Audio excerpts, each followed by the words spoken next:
ಎಲ್ಲರಿಗೂ ನಮಸ್ಕಾರ. ಏನು 45 ಒಂದು ಹೊಸ ಲುಕ್ನ ರಿಲೀಸ್ ಮಾಡ್ತಾ ಇದ್ದಾರೆ ಬರ್ತ್ಡೇ ಪ್ರಯುಕ್ತ. ತುಂಬ ಥ್ಯಾಂಕ್ಸ್ ರಮೇಶ್ ರೆಡ್ಡಿ ಅವರು, ಅರ್ಜುನ್ ಜಾನಿ ಅವರು. ಭಾಳ ಖುಷಿಯಾಗುತ್ತೆ. 45 ಟೀಮ್ ಅಂದ್ರೆ ಒಂದು ಜೋಶ್ ಇದೆ. 459 45 ಅಂದರೆ 9 63 ಇವಾಗ ನಮ್ಮ ಏಜ್ 9 ಅದು 9. ಸೊ ಒಳ್ಳೇದಾಗಲಿ, ಎಲ್ಲರೂ ಆಶೀರ್ವಾದ ಇರಲಿ. 45 ಟೀಮ್ ಆದಷ್ಟು ಬೇಗ ಬರ್ತಾ ಇದ್ದೀವಿ. ಎಲ್ಲ ವರ್ಕು ನಡೆದು ಮುಗಿದಿದೆ. ಎಲ್ಲ ಭಾಷೆಯಲ್ಲೂ ಏಕಕಾಲ ಬರ್ತಾ ಇದೆ. ಓನ್ಲಿ ಅಟ್ ಎ ಟೈಮ್ ಬರ್ತಾ ಇದೆ ಎಲ್ಲ ಭಾಷೆಯಲ್ಲೂ. ಸೊ ತಮ್ಮ ಒಂದು ವಿಶಸ್ ಬ್ಲೆಸ್ಸಿಂಗ್ಸ್ ಇರಲಿ 45 ಟೀಮ್ ಏನಂತ ಕೇಳ್ಕೊತೀನಿ. ಇವತ್ತು ಉಪೇಂದ್ರನೂ ಇಲ್ಲ, ರಾಜ್ ಬಿ ಶೆಟ್ಟಿ ಇಬ್ಬರನ್ನೂ ಮಿಸ್ ಮಾಡ್ಕೊತಾ ಇದ್ದೀವಿ.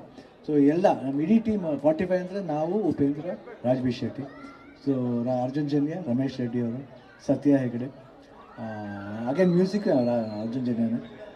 ಸೊ ಆದಷ್ಟು ಬೇಗ ನೆಕ್ಸ್ಟು ಒಂದು ಸಾಂಗ್, ಪ್ರಮೋಷನಲ್ ಸಾಂಗ್ ಅದು ಬಿಡ್ತಾ ಇದ್ದೀವಿ ಆಗಸ್ಟ್ಲಿ. ಯಾವ ಡೇಟ್ ಅಂತ ರಿವೀಲ್ ಮಾಡ್ತೀವಿ ನೋಡಿ. ಆ ಸಾಂಗ್ ನಿಮ್ಗೆ ಎಲ್ರಿಗೂ ತುಂಬ ಇಷ್ಟ ಆಗುತ್ತೆ. ಅದರೊಂದು ಬ್ಯೂಟಿಫುಲ್ ಕತೆ ಇದೆ. ಆ ಕತೆ ನೋಡಿದ್ರೆ ನಿಮಗೆ ಸೂಕ್ಷ್ಮವಾಗಿ ಆ ಸಿನಿಮಾ ಏನಂತ ನಿಮ್ಗೆ ಅರ್ಥ ಆಗುತ್ತೆ. Thank you. ಅಣ್ಣ many happy returns of the day ಅಣ್ಣ. ಶಿವಣ್ಣನಿಗೆ ಹುಟ್ಟುಹಬ್ಬದ ಶುಭಾಶಯಗಳು 45 ತಂಡದ ಕಡೆಯಿಂದ. ಅಣ್ಣ ಪ್ಲೀಸ್ ನಿಮ್ಮ ಕೈಯಿಂದನೇ ಈ ಪೋಸ್ಟರ್ ರಿವೀಲ್ ಮಾಡಬೇಕು ಹೇಳ್ತಾನೆ.